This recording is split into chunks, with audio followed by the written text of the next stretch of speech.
Bem-vindos a mais um Giro Sindical. Eu sou a economista Renata Belzunces e o Giro Sindical é uma parceria entre o DIEESE e o SINDIC-CT. DIEESE é o Departamento Intersindical de Estatísticas e Estudos Socioeconômicos e SINDIC-CT é o Sindicato Nacional dos Servidores Públicos Federais da área de Ciência e Tecnologia no setor aeroespacial. Este programa é um programa mais do que necessário. A gente vai tratar de um tema que tem abalado aí o Brasil e causado muitas discussões. Nós vamos falar sobre a reforma tributária. E quem vai nos ajudar nessa tarefa hoje é o economista do DIEESE, Leandro Orie.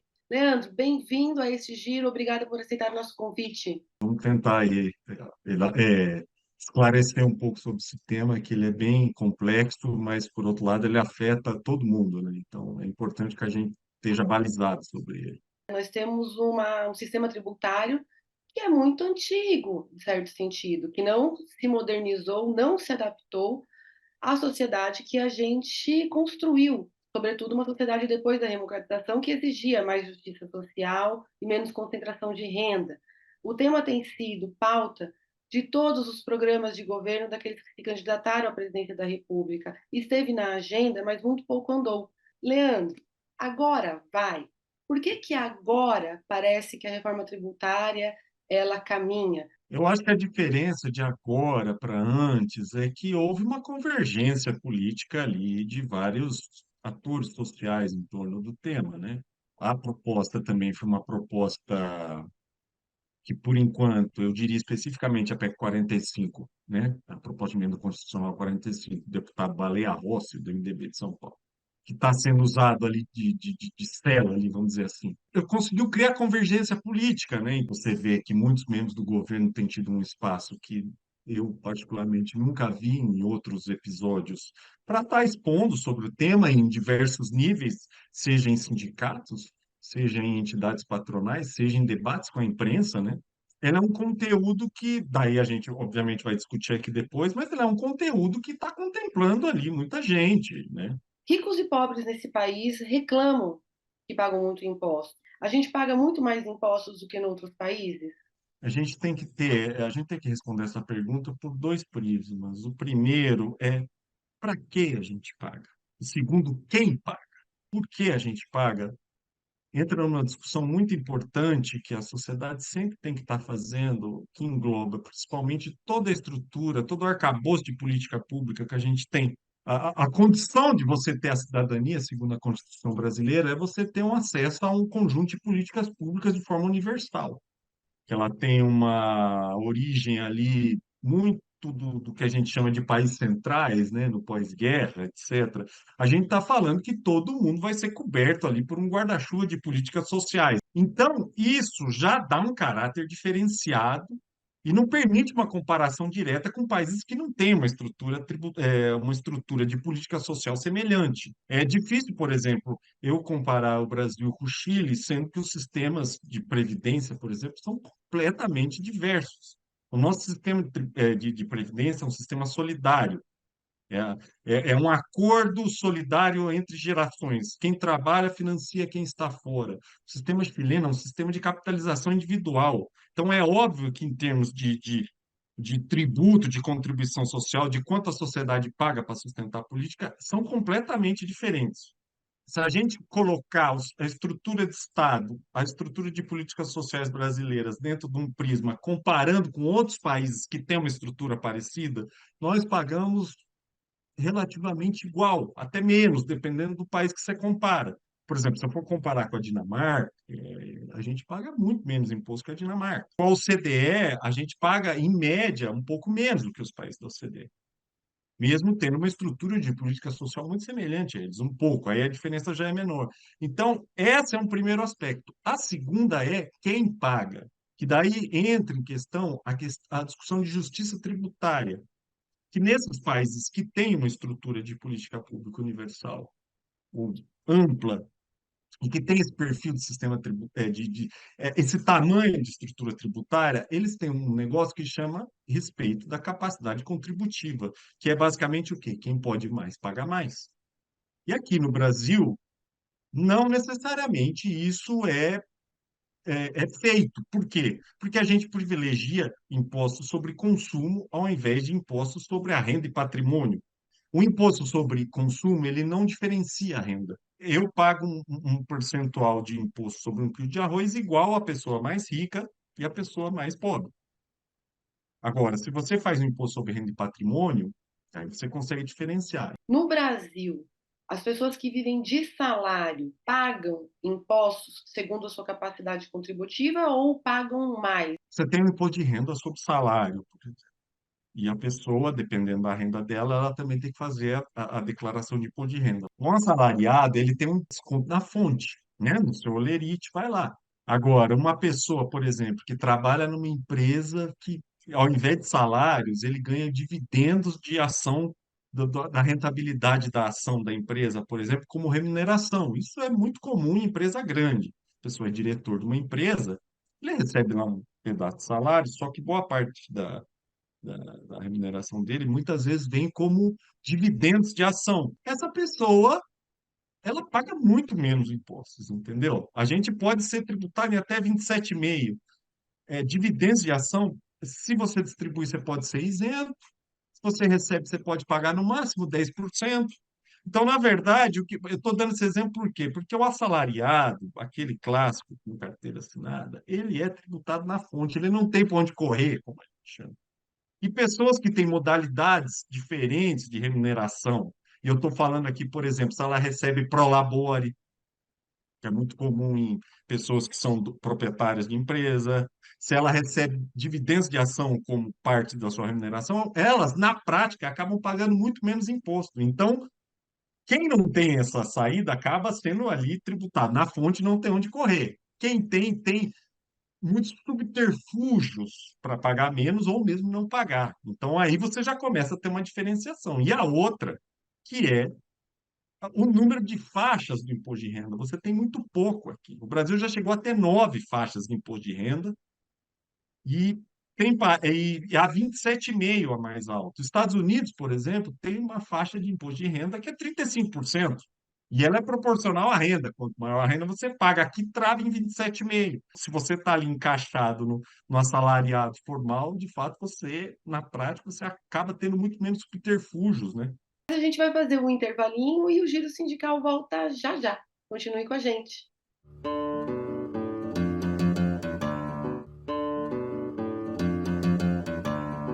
O Giro Sindical está de volta e este programa recebe o economista do Diese, Leandro Orie, e a nossa conversa aqui é sobre a reforma tributária. O que é um sistema tributário? Como ele funciona? Quais são as suas principais características? Vamos dizer assim, você tem um governo, o governo tem várias formas de se financiar, né? Porque não existe país no mundo que não precise, o governo não precise se financiar. Eu poderia emitir moeda, é muito usual, eventualmente um estado ou outro faz isso, numa emergência.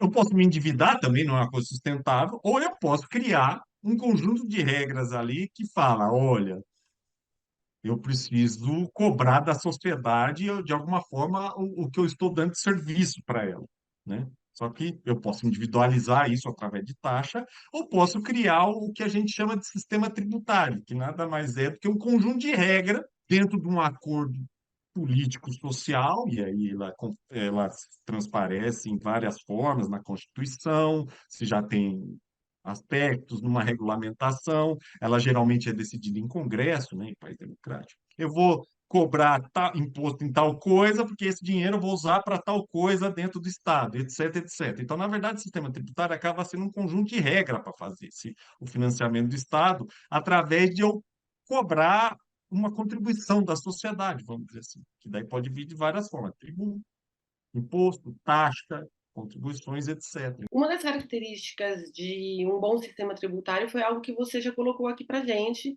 e é a capacidade, o respeito à capacidade contributiva de cada um. Tem outras características que possam ajudar a gente a definir um bom sistema tributário, um sistema tributário de qualidade?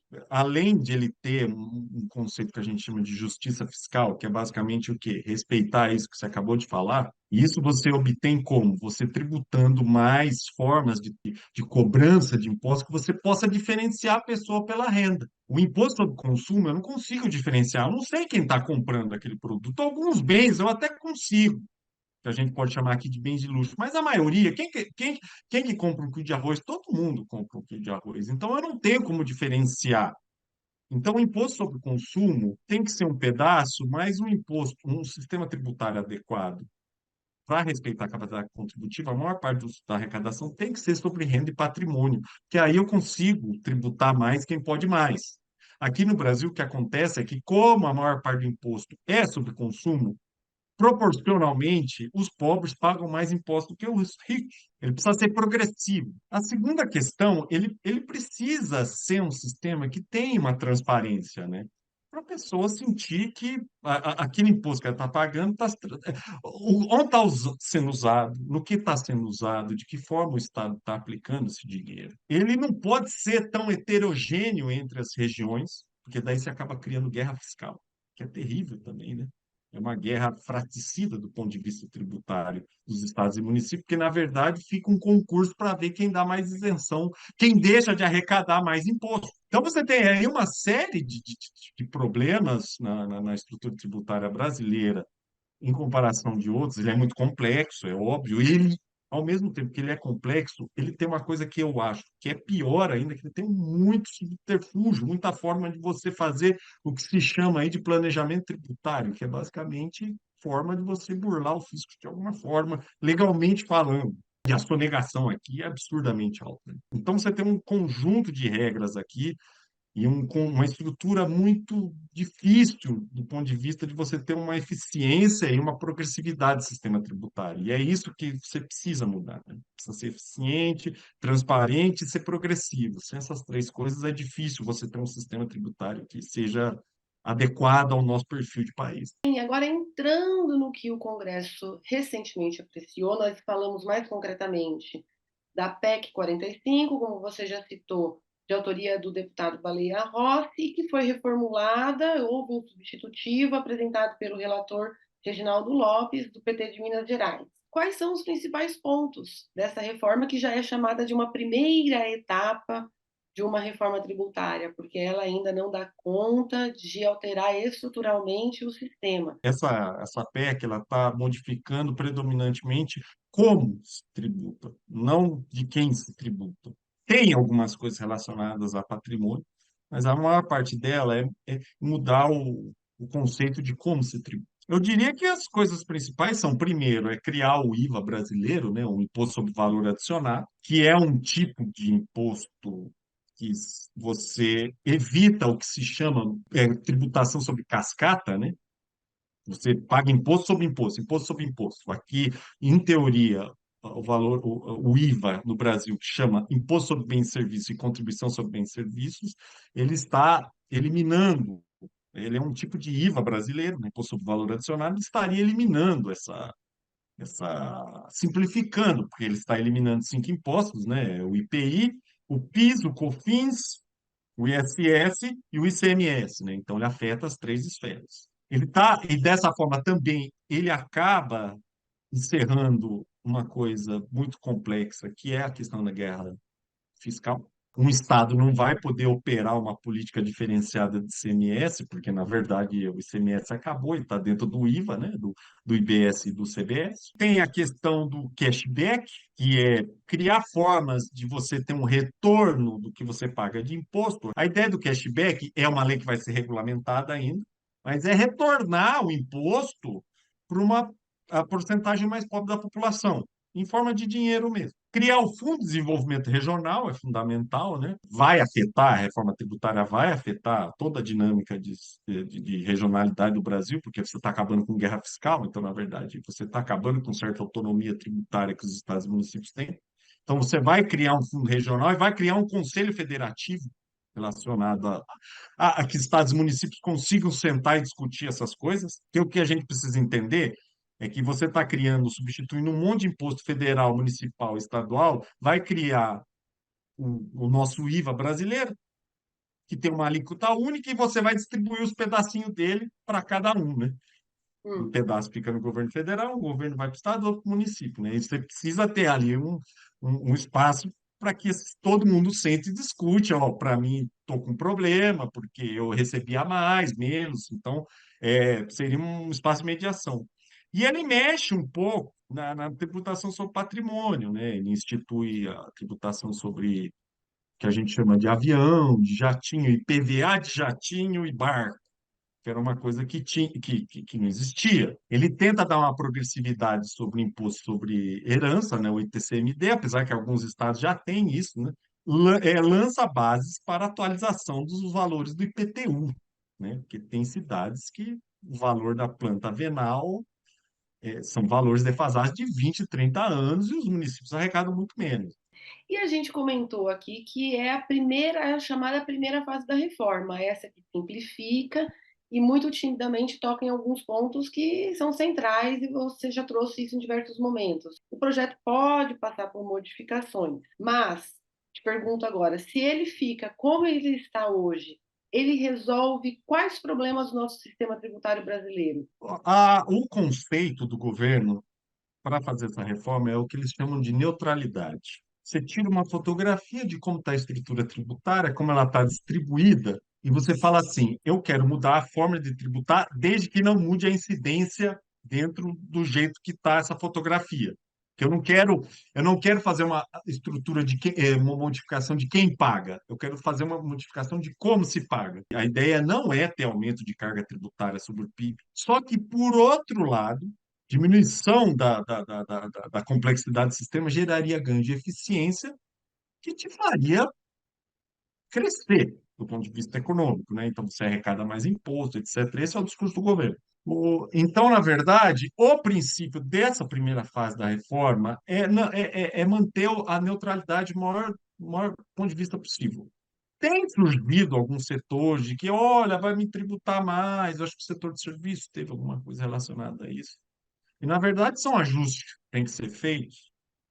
E, na verdade, você tem que ir avaliando se, de fato, ele está sendo tributado mais ou, na verdade, é um setor, uma atividade, uma pessoa que está usando algum tipo de subterfúgio para pagar menos. É Hum. importante que seja feita essa diferenciação. É a maior reforma tributária olha, eu me arrisco a dizer, desde Paeg, lá na década de 60, feita pelos militares, entendeu? Então, obviamente, vai demandar um tempo muito grande de ajuste. E sobre a qualidade, sobre o conteúdo da reforma, essa primeira fase, obviamente, foi o que eu falei, ela está focada muito na forma de tributar e não de quem tributa. Tem alguma coisinha de quem tributa, mas predominantemente a forma que tributa. A gente precisa mudar também a forma de quem é o tributo. Porque, senão, você vai ter problemas no IVA, de calibrar a alíquota do IVA. Todo país que tem IVA, na maior parte deles, onde esse sistema funciona, eles têm uma calibração muito boa sobre o imposto de patrimônio e renda. Então, se eu tributo mais patrimônio e renda, eu posso tributar menos consumo. Se eu não fizer esse ajuste, a gente só vai mudar o nome do imposto.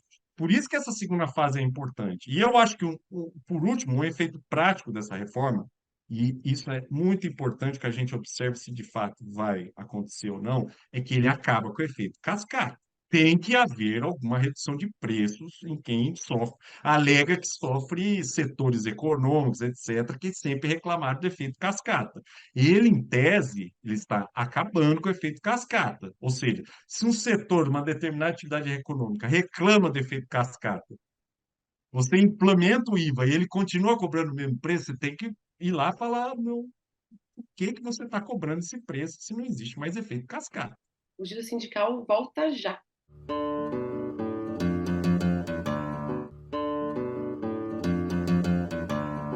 O Giro Sindical está de volta e este programa recebe o economista do Diese, Leandro Rie, e o nosso papo é sobre a reforma tributária.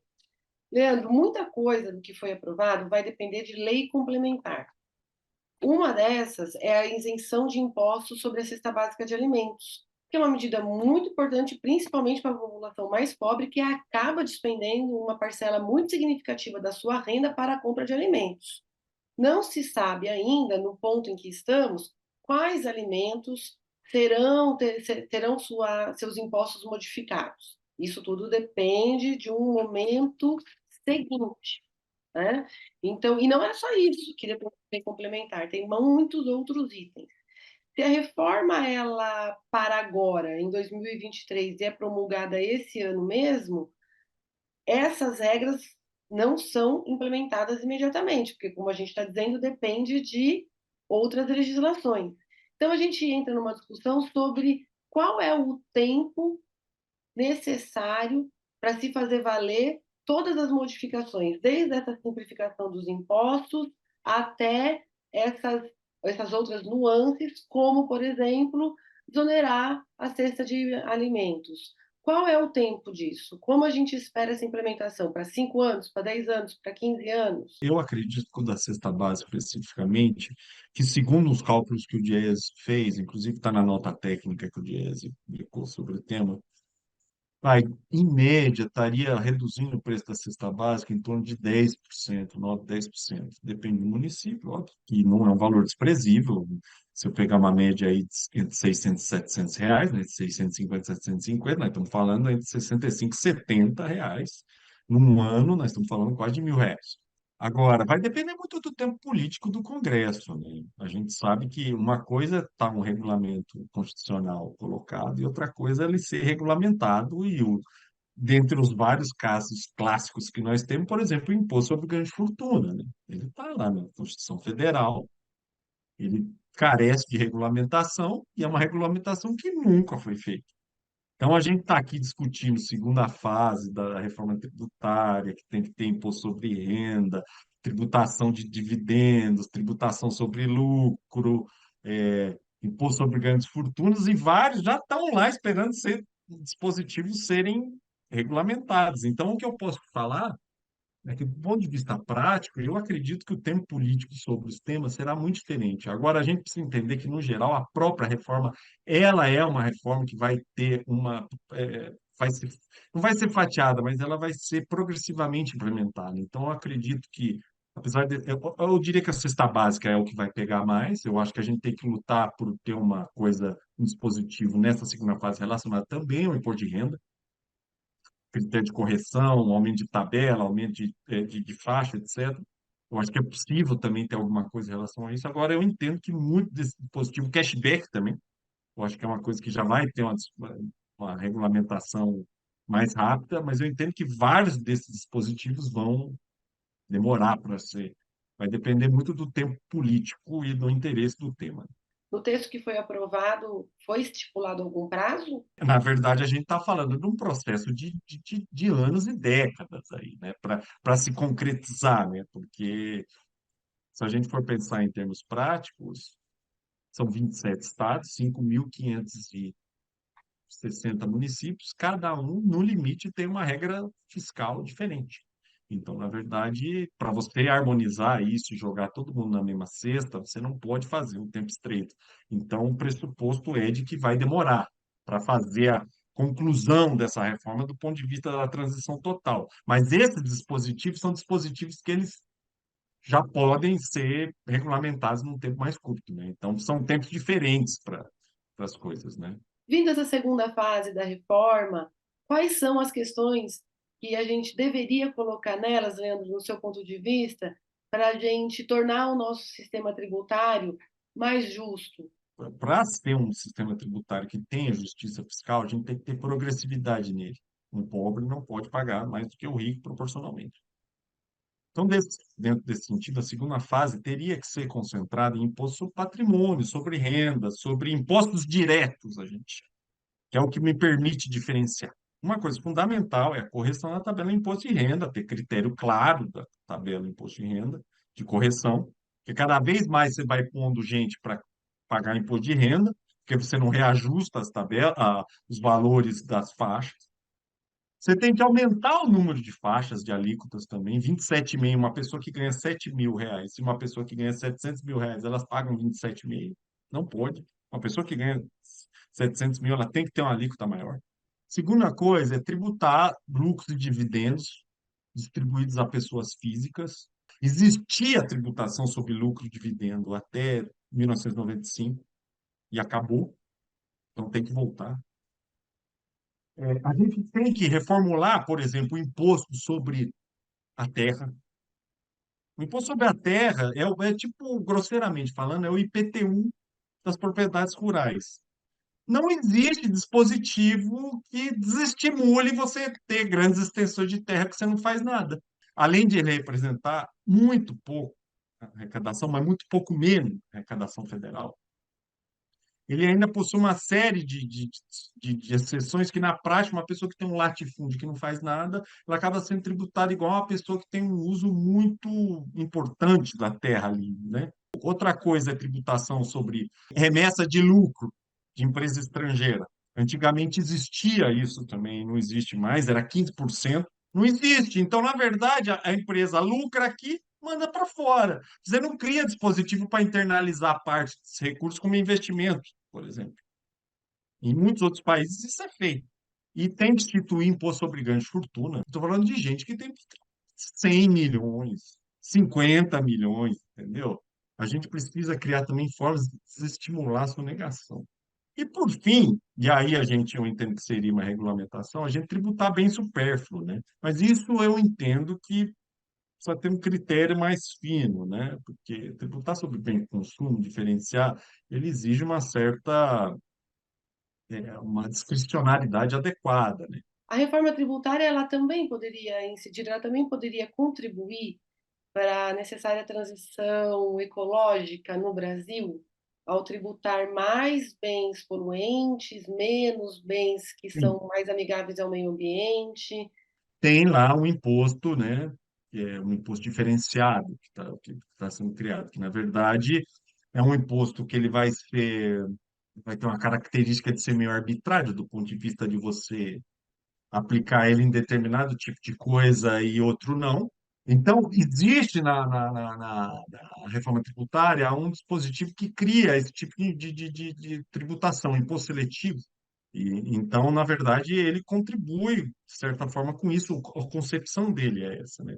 A gente precisa ver que é desestimular esses produtos ambientalmente poluentes e prejudicial à saúde, né? Então, a gente precisa acompanhar o dispositivo. Eu agradeço demais. Obrigada. Até uma próxima. Obrigado pelo convite. Até mais.